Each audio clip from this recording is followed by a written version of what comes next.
সুপ্রভাত বন্ধুরা, welcome to my channel তিতলিস ঘরকন্যা। তো তিতলির ঘরকন্যা চ্যানেলে আপনাদের স্বাগত। আপনাদের শুভকামনা নিয়ে আমি এই চ্যানেলটি শুরু করলাম। আশা করি আপনারা সবাই আমার পাশে থাকবেন এবং আমাকে সহযোগিতা করবেন। তো আমি থাকি দক্ষিণ কলকাতাতে।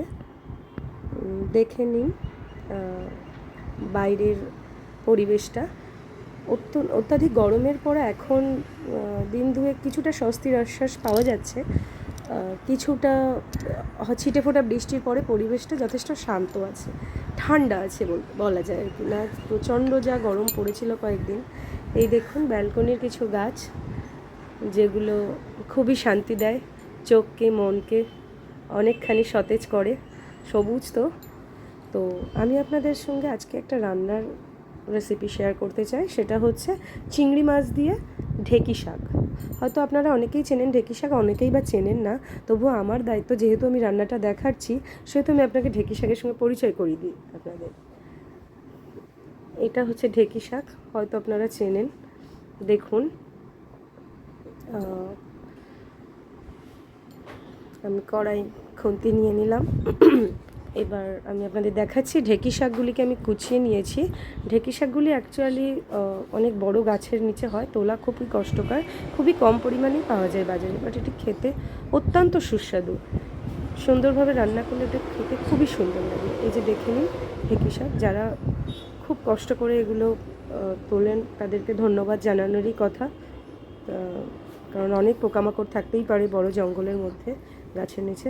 যাই হোক, আমি কাঁচা লঙ্কা কুচি নিয়েছি, কালো জিরে, হলুদ গুঁড়ো, লবণ, পেঁয়াজ কুচি, অল্প 3-4 কোয়া রসুন কুচি, আলু কুচি এবং চিংড়ি মাছ ছাড়িয়ে নিয়েছি।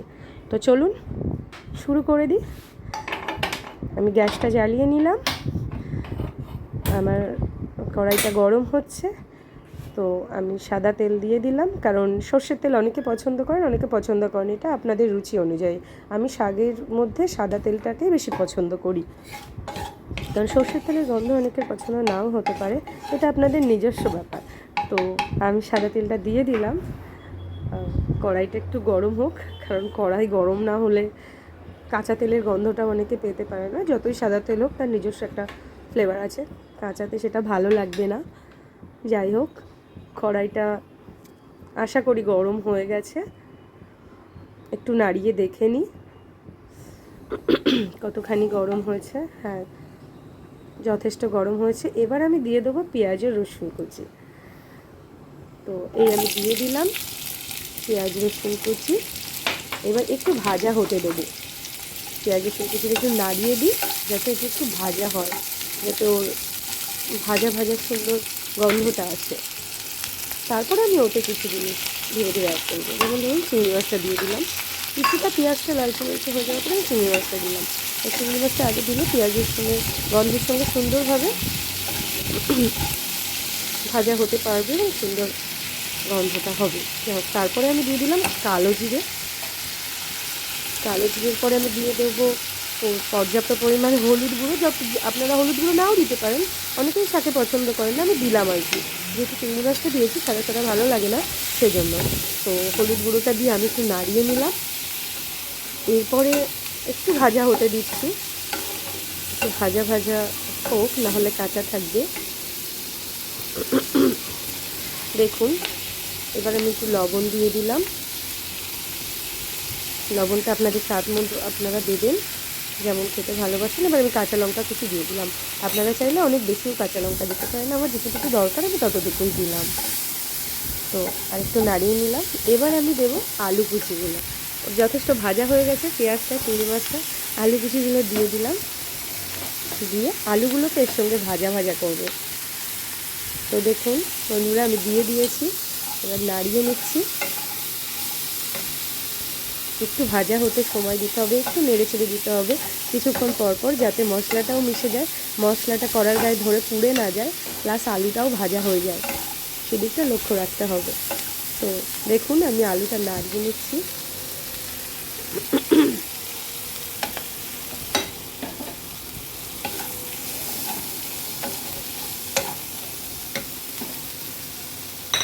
তো আলুটা ভাজা ভাজা হয়ে এসছে। সরি, ভিডিওর মাঝে মাঝে একটু ডিস্টার্ব হচ্ছে, কারণ আমার গলাটা একটু বসে আছে। তো অসুবিধা হচ্ছে হয়তো আপনাদের, সেটা একটু মানিয়ে নেবেন।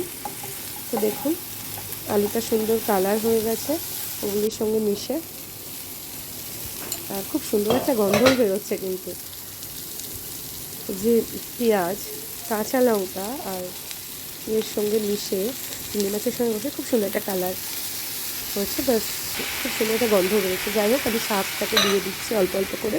শাকটা প্রথমে দেখতে অনেক বেশি পরিমাণ হলেও এটা ঢেকে দেওয়ার পরে যখন রান্না হয়ে যাবে অনেকখানি কমে যাবে। তো যাই হোক, আমি শাকটা দিয়ে সাথে সাথেই ঢেকে দিলাম ঢালটা দিয়ে, যাতে ওটা একটু কমে যায়। তো যাই হোক, কিছুক্ষণ পর দেখুন, মিনিট 2 পর দেখুন এটা অনেকখানি কমে গেছে, প্রায় হাফের থেকেও কমে গেছে, অর্ধেকের থেকেও কম হয়ে গেছে। তো আমি এবার মিশিয়ে দিচ্ছি চিংড়ি মাছ, পেঁয়াজ, আলুর সঙ্গে শাকটাকে ভালো করে মিশিয়ে নিচ্ছি, যাতে শাকটার মধ্যেও স্বাদটা ঢোকে আর কি। তো নাড়িয়ে চাড়িয়ে ঠিক করে মিশিয়ে নিলাম। নেওয়ার পরে আমি একটু লঙ্কার গুঁড়ো দিচ্ছি, কারণ আমাদের বাড়ির সবাই ঝাল খেতে পছন্দ করে। আপনি যদি ঝাল খেতে পছন্দ করেন আপনি লঙ্কার গুঁড়ো দিতে পারেন, কিংবা আপনি বেশি পরিমাণে কাঁচা লঙ্কাও দিতে পারেন। আর আমি আরেকটু অ্যাড করছি, সেটা হচ্ছে চিনি। হ্যাঁ, আমাদের বাড়িতে একটু শাকে মিষ্টি, কোনো মেনুতে মিষ্টি পছন্দ করি আমরা, তো সেই হিসাবে আমরা দিলাম। আপনারা যারা মিষ্টি একদমই পছন্দ করেন না তাদের একদমই দেওয়ার দরকার নেই। এটার উপরে এই শাকের স্বাদ কিছু নির্ভর করে না, এটার স্বাদ যেরকম সেরকমই থাকবে। তো আমরা একটু মিষ্টি পছন্দ করি বলে দিয়েছিলাম। যাই হোক, আমরা ওটা মিশিয়ে নিয়েছি, চিনিটা, লঙ্কার গুঁড়োটা নাড়িয়েও দিয়েছি। তারপরে দেখুন শাকটা পুরো ভাজা ভাজা হয়ে গেছে। ভাজা হওয়ার পরে যাতে খুব শক্ত না হয়ে যায়, এই জন্য আমি একটু জল দিলাম, খুবই সামান্য হাফ কাপ পরিমাণ জল দিলাম, যাতে একটু সফট ভাব হয়ে যায়, একটু মাখা মাখা হয়ে যায়। একদম ঝুড়ো ঝুড়ো হলে তো ভালো লাগবে না, প্লাস ঢেঁকি শাকের কাণ্ডগুলো অনেকখানি শক্ত হয়, ডাঁটাগুলো তো আমি বেছেই নিয়েছি নরম নরম, তবুও যাতে আরেকটু সফট হয়ে যায় সেজন্য একটু জল দিলাম, দিয়ে ভালো করে ঘেটে দিলাম। কারণ ভাতের সঙ্গে খান, রুটির সঙ্গে খান, ওটা নরম হলে খেতে ভালো লাগবে। তারপরে আমি ঢাল দিয়ে আবার ঢেকে দিলাম কিছুক্ষণের জন্য। তো মোটামুটি এটা হয়ে গেছে ফাইনালি। দেখুন আমি নাড়ছি শাকটাকে, দেখুন কত সুন্দর মাখা মাখা হয়ে গেছে, এবং খুন্তির সঙ্গে ওটা নাড়ালেই বুঝতে পারছেন আপনারা যেটা রান্না হয়ে গেছে।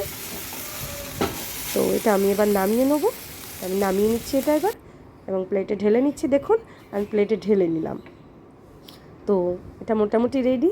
শুধু আমি গার্নিশিংয়ের জন্য একটু টমেটো কুচি দিয়ে সাজিয়ে দিলাম। এটা আপনাদের নিজস্ব ব্যাপার, আপনারা যে কোনো কিছু দিয়ে গার্নিশিং করতে পারেন বা নাও করতে পারেন, আমার ভালো লাগলো সেজন্য আমি করলাম। তো ধন্যবাদ দর্শকরা, আমার সাথে থাকুন, আমার পাশে থাকুন, আমার এবং আমাকে সহযোগিতা করবেন। ভালো থাকবেন সবাই।